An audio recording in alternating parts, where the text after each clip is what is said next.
Hello friends, எல்லோரும் எப்படி இருக்கீங்க? நான் ரொம்ப நல்லா இருக்கேன். அண்ட் இன்றைக்கி வந்து சாட்டர்டேனாலே வந்து செம்ம ஜாலியாகிடுவேன் நான். அந்த வாய்ப்பு வந்து எனக்கு வெள்ளிக்கிழமையே வந்துடும்னா பாருங்களேன். 2 நாள் நல்லா ஜாலியாக ரெஸ்ட் எடுக்கலாம் அப்படின்னு வந்து நினப்பேன். ஆனால் கூட அந்த ஒரு வாரத்தில் உள்ள வேலையெல்லாம் வந்து அந்த சாட்டர்டே தான் வந்து பண்ணிகிட்ருப்பேன். அதுக்கு பிளான் பண்ணி வச்சுருப்பேன். அதில் ஒரு வேலை தான் வந்து இந்த வெங்காயத்தை வந்து சுத்தப்படுத்துகிற வேலை. ஆக்சுவலாக கொஞ்சம் வெங்காயம் வந்து நிறைய ஸ்டோர் பண்ணிட்டேன். விலை கம்மியாக இருக்கும்போது கொஞ்சம் நிறைய வாங்கிட்டேன். அதனால் வந்து நல்லா காய வச்சு அதை க்ளீன் பண்ணி அப்பப்போ எடுத்து வச்சுட்டே இருக்கிறது தான் என்னோடய வேலையே. இதோட 2 டைம் வந்து க்ளீன் பண்ணிட்டேன். உண்மையிலேங்க ஒரு 3 கிலோ 4 கிலோவில் வந்து ஒரு 1/2 கிலோ வேணால் வேஸ்ட்டாக போயிருக்கும். அவ்வளோதான். வேஸ்ட்டுன்னா இந்த மாதிரி சரகு, அப்புறம் ஏதாவது 1, 2 அழுகி இருக்கும், அடிபட்டிருக்கும். அந்த மாதிரி பார்த்திங்களா எவ்வளோ குப்பைன்னு. இதுக்கு முன்னாடி பார்த்திங்கன்னா நிறைய குப்பை இருந்தது. ஃபஸ்ட் டைம் க்ளீன் பண்ணும்போது இவ்வளோ மணியாக இருக்குது பாருங்கள். இப்படி வந்து நம்ம வாங்கி கொஞ்சம் உலர விட்டு க்ளீன் பண்ணி எடுத்து வச்சுக்கிட்டோம் அப்படின்னா நம்மளுக்கு வந்து ரொம்ப நாளைக்கு வரும். அதுவும் இல்லாமல் கொஞ்சம் விலை கம்மியாக இருக்கும்போது கொஞ்சம் 4-5 கிலோ வாங்கி போட்டுக்கிறது பின்னாடி. ஏன்னா வெங்காயமும் சரி தக்காளியும் சரி எப்போ வந்து தன்னோட புத்தியை காமிப்பாங்கன்னே தெரியாது. அப்பப்போ வந்து விலையும் கூட்டிடுவாங்க. அதனால் வந்து இந்த மாதிரி நான் பண்ணிக்கிறது. அதுலேயும் இப்போல்லாம் பார்த்திங்கன்னா பெரிய வெங்காயம் வந்து யூஸ் பண்ணுறதே இல்லைங்க. ஒன்லி சின்ன வெங்காயம் தான் அதிகமாக யூஸ் பண்ணுறது. அதனாலேயே கொஞ்சம் நிறைய வாங்கி வச்சுப்பேன். அப்புறம் இன்றைக்கி வந்து மத்தியான சமையல். சாட்டர்டேனாலே மீன் தானே அப்படின்னு சொல்லிட்டு எல்லோரும் வந்து கேட்க ஆரம்பித்தாங்க. ஆனால் இன்றைக்கி நான் வந்து மீன் வாங்கலை. இன்றைக்கி வந்து அரைக்கீரை பொரியல், அதுக்கப்புறம் பார்த்திங்கன்னா வத்தக்குழம்பு. அதுவும் திருநெல்வேலி ஸ்டைலில் வத்தக்குழம்பு எப்படி செய்கிறேன் அப்படின்னு சொல்லிட்டு உங்களுக்கு காமிக்கிறேன். நீங்கள் பார்த்து அதே மாதிரி ட்ரை பண்ணுங்கள். ரொம்ப பிரமாதமாக இருக்கும். ஆனால் கொங்கு சைடில் பார்த்திங்கன்னா அந்த மாதிரி இல்லைங்க. வத்தக்குழம்பே டிஃப்ரெண்ட்டாக பண்ணுறாங்க. எனக்கு வந்து இந்த அரைக்கீரை பார்த்திங்கன்னா கடையிறத விட எனக்கு பொரியல் பண்ணுறது ரொம்ப பிடிக்கும். அதனால் இன்றைக்கி வந்து பொரியல் பண்ணலாம் அப்படின்னு சொல்லிட்டு எல்லாம் ரெடி பண்ணிகிட்ருந்தேன். எங்கள் மாமியார் வந்து நல்லா கீரை வந்து கடைவாங்க மண்சட்டிலேயே. அவ்வளோ பிரமாதமாக இருக்கும், சூப்பராக இருக்கும். எப்போ கீரையை பார்த்தாலும் அரைக்கீரையை பார்த்தாலும் அவங்க ஞாபகம் தான் வரும் எனக்கு. அப்புறம் வத்தக்குழம்புக்கு வந்து மசாலாஸ்லாம் என்னென்னா அப்படின்னா வரமிளகா, மல்லி, அப்புறம் மிளகு, சீரகம், அப்புறம் வந்து சில பேர் கொஞ்சோண்டு அரிசியும் கடலைப்பருப்பும் ஆட் பண்ணுவாங்க அந்த கொழுன்னு இருக்கிறதுக்காக. நான் வந்து அதெல்லாம் போட மாட்டேன். நான் வந்து வேர்க்கடலை, வெள்ளை எள்ளு இருந்தால் அதை ஆட் பண்ணுவேன். இன்றைக்கி வெள்ளை எள்ளு இல்லை. அதனால் வந்து வேர்க்கடலையும் கொஞ்சம் ட்ரை கோகோனட்டு, அதாவது அந்த கொப்பரை தேங்காய்னு சொல்லுவாங்க இல்லையா, அதில் வந்து ஒரு 1.5 பீஸ் வந்து எடுத்து அதுவும் வந்து நல்லா கட் பண்ணி போட்டு அரைச்சிருக்கிறேன். கொஞ்சோண்டு வெண்டைக்காய் இருந்தது, ஒரு 5 வெண்டைக்காய் போல் இருந்தது. அதையும் அப்படியே கட் பண்ணி போடலாம் அப்படின்னு சொல்லிட்டு பிஞ்சியாக இருந்துச்சு. அதையும் செடியிலேருந்து பறித்து அதுவும் வந்து குழம்புல வந்து ஆட் பண்ணியாச்சு. அப்புறம் கொஞ்சம் சின்ன வெங்காயம், பூண்டு இதெல்லாம் போட்டு தாளிச்சிட்டு நம்ம புளி உங்களுக்கு எவ்வளோ தேவையோ அந்த அளவுக்கு புளி வந்து கரைச்சி விட்டுட்டு அப்புறமா அந்த மசாலாஸ் எல்லாம் நல்லா தண்ணி விட்டு அரைச்சாலும் சரி, இல்லை பவுடராக அரைச்சாலும் சரி, அதையும் ஆட் பண்ணி கொதிக்க விட்டு கடைசியாக இறக்கும் போது ஒரு வெள்ளைத்துண்டு போட்டு இறக்கங்க. பிரமாதமாக இருக்கும் குழம்பு. நான் வந்து ரைஸ்க்கு மட்டும் இல்லைங்க, தோசைக்கு இட்லிக்கு கூட இதை வச்சு அடித்து தூள் கிளப்பிடுவேன். அந்தளவுக்கு எனக்கு இது ரொம்ப பிடிக்கும். ஆக்சுவலாக எங்கள் ஊரில் வந்து கல்யாண வீடுகளில் இந்த வத்தக்குழம்பு வந்து வைப்பாங்க. எல்லோரும் கேட்டு வாங்கி சாப்பிடுவாங்க. ஆக்சுவலாக இதை எப்படி வைப்பாங்கன்னா ஒரு ஊறுகாய் அளவுக்கு தான் வைப்பாங்கங்க. அந்த ஊறுகாய் அளவுக்கு வைக்கிறதே பார்த்திங்கன்னா நல்ல ஒரு தட்டு சோறு சாப்பிட்றலாம். அந்த அளவுக்கு பிரமாதமாக இருக்கும். ஆனால் இந்த சைடு கொங்கு சைட்லலாம் பார்த்திங்கன்னா வத்தக்குழம்பு எப்படி இருக்குன்னா அதில் வந்து பட்டைக்கிராம்பு வாசனை வருது. அதுதான் வந்து எப்படி போடுறாங்க என்னென்னு எனக்கு புரியல. அந்த மாதிரியெல்லாம் இங்கே வந்து போட மாட்டாங்க எங்கள் ஊர்லலாம். எங்கள் ஊரில் வந்து சாப்பிட்டு பார்க்கணும் இங்கே இருக்கிறவங்கெல்லாம் உண்மையிலே எங்கள் ஊர் சாப்பாடு எப்படின்ட்டு. இங்கே பார்த்தீங்கன்னா பச்சைப்பயிறு, கொள்ளு, ரசம், அப்புறம் பார்த்திங்கன்னா இந்த வத்தக்குழம்புங்கிற பேரில் ஒரு கறி குழம்பு அந்த மாதிரி தான் வந்து வச்சு சாப்பிட்டுட்ருக்காங்க. ஒவ்வொரு ஊருக்கும் ஒவ்வொரு மாதிரி இருக்கும் போல் இருக்குது. உண்மையிலே இங்கே ஒரு நேரத்துலலாம் பார்த்திங்கன்னா கீரை பார்த்தாலே என் ஃப்ரெண்ட்ஸ் எல்லாம் காலேஜ் ஸ்கூல்ஸ்க்கெல்லாம் கொண்டு வரும்போது இது என்ன மாடு சாப்பிட்றது ஆடு சாப்பிட்றதெல்லாம் சாப்பிட்டுட்ருக்கேன் அப்படின்னு சொல்லி கிண்டல் பண்ணியிருக்கேன். அதுவும் முக்கியமாக நிறைய காலேஜ் டேஸில் தான் கீரை சாதம்லாம் கொண்டு வருவாங்க ஃப்ரெண்ட்ஸ் எல்லாம். ஓடிடு அப்படின்ட்டுருவேன் நான்.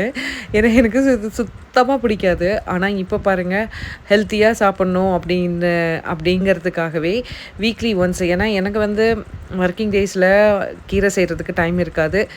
டைம் ரொம்ப நேரம் ஆகும். அதனால் அதை நான் எடுத்துக்க மாட்டேன். ஸோ சாட்டர்டே அட்லீஸ்ட் எடுத்துக்கலாம் அப்படின்னு சொல்லிட்டு பிளான் பண்ணியிருக்கேன். அதனால் இப்போ ஒரு 2-3 வீக்ஸாகவே கொஞ்சம் கீரை மட்டும் எடுத்துகிட்ருக்குறேன். கொஞ்சம் நிறையவே ரைஸ் குவான்டிட்டிக்கே சரி பாதியாக வந்து கீரை சாப்பிட்லாம் அப்படின்னு சொல்லிட்டு நானே பிளான் பண்ணியிருக்கேன். பார்க்கலாம் எத்தனை நாளைக்கு வந்து இது கண்டினியூ ஆகுது அப்படின்னு சொல்லிட்டு. இங்கே திருப்பூர் சுற்றி பார்த்தீங்கன்னா ஃபுல்லுமே நிறைய விவசாய பூமிகள் தான். இங்கே உள்ளவங்க கிட்டலாம் பழகுறதுக்கு எனக்கு ஒரு சான்சஸ் கிடச்சிது. அப்போ வந்து அவங்க வந்து சொன்னாங்க, வேலைக்கு போவாங்களாமா காட்டுக்கு வேலைக்கு. அப்போ போயிட்டு வரும்போது தோட்டத்து வேலைக்கு போயிட்டு வரும்போது அங்கே கீரை போட்டிருப்பாங்களாமா. அது கீரை பறிச்சுட்டு வந்து க்ளீன் பண்ணி அதை க்ளீன் பண்ணுறதுக்குள்ளாடி சாதம் வெந்துருமாமா. சாதம் வடிச்சிட்டு அந்த கீரையும் கடைஞ்சிட்டு அது சாப்பிட்டுட்டு படுத்து தூங்குவாங்களாமா. தொட்டுக்க எதுவுமே வச்சுக்க மாட்டாங்களாமா. அதில் இருக்கிற பச்சை மிளகா தான் கண்ணு எங்களுக்கு தொட்டுக்க அப்படின்னு சொல்லுவாங்க. அப்படியெல்லாம் நாங்கள் சாப்பிட்டு வளர்ந்தோம் கண்ணு அப்படிம்பாங்க. அப்போ தான் நான் நினப்பேன், நாங்கள் வந்து நெய்தல் நில மக்கள். ஸோ எங்களுக்கு வந்து சாதாரணமாக ஒரு கஞ்சி குடிக்கணுன்னா கூட ஒரு கருவாடு இருக்கணும், இல்லைன்னா மீன் இருக்கணும். அப்படியே வந்து வளர்ந்துட்டோம். ஆனால் இந்த சைடு உள்ளவங்களுடைய சாப்பாடு முறைகளெல்லாம் பார்க்கும்போது கொஞ்சம் உண்மையிலே ஆச்சரியமாக இருந்தது எனக்கு. இப்போ நான் வந்து இவங்களோட ஸ்டைலுக்கு வந்து மாறிட்டேன் கொஞ்சம் கொஞ்சம்.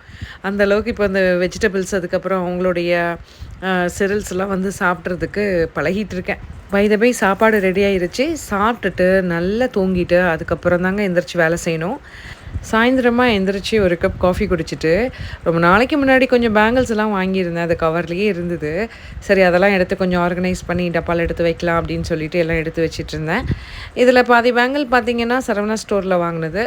அதுக்கப்புறம் மீதி பார்த்திங்கன்னா கொஞ்சம் பக்கத்தில் இருக்கிற லோக்கல் ஸ்டோர்ஸில் தான் வந்து வாங்கியிருந்தேன். எனக்கு வந்து ரொம்ப பிடிச்ச விஷயத்தில் ஒன்று இந்த வளையலுங்க. எவ்வளோ பணம் ஆனாலும் காசானாலும் அதுக்கு ஸ்பெண்ட் பண்ண தயங்கவே மாட்டேன். அந்த அளவுக்கு வந்து பேங்கிள்ஸ் எல்லாம் ரொம்ப பிடிக்கும். ஆனால் ஒரு லிமிட் வச்சுப்பேன். அதாவது அதுக்காக இருக்கிறதே திருப்பியெல்லாம் வாங்க மாட்டேன். எனக்கு தேவைப்படுது, இந்த கலரில் எனக்கு புடவை இருக்குது, சாரீ இருக்குது, அதுக்கு தேவைப்படுது அப்படின்னா கட்டாயம் வாங்கிடுவேன். No compromise for buying bangles உண்மையிலே.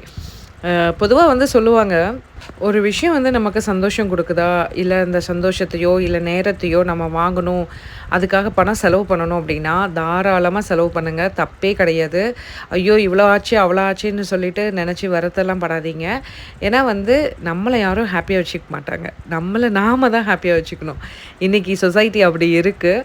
நம்ம சுற்றி இருக்கிறவங்களே வந்து நமக்காக எதுவும் பண்ணணும் வைக்கணும்னு நம்ம எதிர்பார்க்குறத விட நம்மளுக்கான தேவைகளை நாமளே பூர்த்தி பண்ணிக்கணும். முதல்ல அந்த இடத்துல நம்ம வந்து உட்காரணும், நம்ம தேவைகளை பூர்த்தி பண்ணுற அளவுக்கு. அதுக்கப்புறம் வந்து ஆட்டோமேட்டிக்காக எல்லாமே நடக்கும். நான் வந்து இப்படி தாங்க, எனக்கு பிடிச்ச விஷயங்களை வந்து எதுக்காக அடுத்தவங்கக்கிட்ட எதிர்பார்க்கணும், நானே வந்து இது பண்ணிக்குவேன். அதில் ஒரு விஷயந்தான் வந்து இந்த பேங்கிள்ஸ் எல்லாம். அதுவும் இல்லாமல் என்னோடய ப்ரொஃபஷனும் அப்படி தான், சாரீ மட்டும்தான் போடுறது.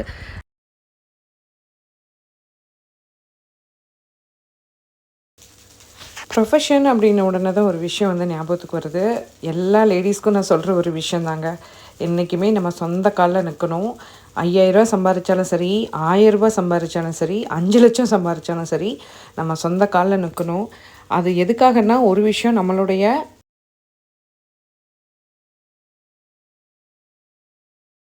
செல்ஃப் ரெஸ்பெக்ட்டுங்க. இன்னொன்று பார்த்திங்கன்னா, நம்மளோட தாய் தகப்பன் அவங்களுக்கு நம்மளுடைய கடைசி காலம் வரைக்கும், அவங்களோட கடைசி காலம் வரைக்கும், நம்மளோட கடைசி காலம் வரைக்கும் அவங்களுக்கு செய்ய வேண்டிய ஒரு சின்ன சின்ன விஷயங்களாவது பண்ணிடணுங்க. என்னை பொறுத்தளவில் அப்படி தான். நம்ம தாய் தகப்பனுக்கு என்ன கொடுக்குறோமோ இல்லையோ, கடைசி காலத்தில் வரைக்கும் அவங்கள நல்லபடியாக பார்த்துக்கணுங்கிறது தான். அதுதான் வந்து என்னோடய மிகப்பெரிய ஆசை. ஆனால் எங்கள் அப்பாவுக்கு வந்து என்னால் முடிஞ்சது நான் நிறைய செஞ்சேன். எங்கள் அம்மாவை என்னோட வச்சு நான் பார்த்துட்ருக்குறேன். அது எனக்கு ரொம்ப பெருமையாக நான் சொல்லுவேன். நீங்களும் வந்து உங்களால் முடிஞ்சது தாய் தகப்பனுக்கு செய்யுங்க. அவங்க தான் வந்து பென்ஷன் வாங்குறாங்களே, அவங்க தான் வந்து சம்பாரித்து வச்சுருந்தாங்களே, அவங்க நமக்கு கொடுத்தாங்களா வச்சாங்களா அதெல்லாம் பற்றி யோசிக்காதீங்க. அவங்க கொடுத்தாலும் கொடுக்காட்டினாலும் நம்மளுடைய தெய்வம் வந்து நேரில் வரமாட்டாங்க, அப்பா அம்மா ரூபத்தில் தான் இருப்பாங்க. ஸோ ரொம்ப போர் அடிக்கலாம் விரும்பல. என்னோடய கருத்தை தான் நான் வந்து உங்களோட தெரிவித்தேன். ஸோ நீங்களும் அதை ட்ரை பண்ணுங்கள், சரிங்களா? தப்பே கிடையாதுங்க, சரிங்களா? ஓகே, என்னோடய வீடியோ வந்து பொறுமையாக பார்த்ததுக்கு மிகப்பெரிய நன்றி. சேனல் பார்க்குற எல்லாருக்கும் ஒரே ஒரு வேண்டுகோள் என்னென்னா, வீடியோ பார்த்துட்டு மறக்காமல் சேனலை சப்ஸ்கிரைப் பண்ணி, லைக் பண்ணி, ஷேர் பண்ணுங்கள். என்ன மாதிரி சின்ன சின்ன யூடியூபர்ஸ்க்கும் கொஞ்சம் சப்போர்ட் பண்ணுங்கள். இதுதான் வந்து நான் உங்ககிட்ட வந்து கேட்டுக்கிறேன். என்ன மாதிரி இல்லை, என்ன மாதிரி நிறைய பேர் இருக்காங்க இந்த ஃபீல்டில். ஸோ அவங்களுக்கும் வந்து சப்போர்ட் பண்ணுங்கள். வீடியோ பார்த்தாலும் ஷார்ட்ஸ் பார்த்தாலும் லைக் பண்ணுங்கள், சப்ஸ்கிரைப் பண்ணுங்கள். இதனால் உங்களுக்கு எந்த அமௌண்ட்டும் போகிறதில்ல, எதுவும் ஆக போகிறதில்ல. ஒரு சின்ன உதவி, அவ்வளோதான். ஸோ லெட் வி ட்ரை, ஓகேங்களா? ஓகே ஃப்ரெண்ட்ஸ், எனக்கும் வந்து டிஃபன் பண்ணுறதுக்கு டைம் ஆச்சு. நெக்ஸ்ட் வீடியோவில் ஒரு இன்ட்ரெஸ்டிங்கான மெசேஜோடு உங்களை வந்து மீட் பண்ணுறேன். அது வரைக்கும் பாய்.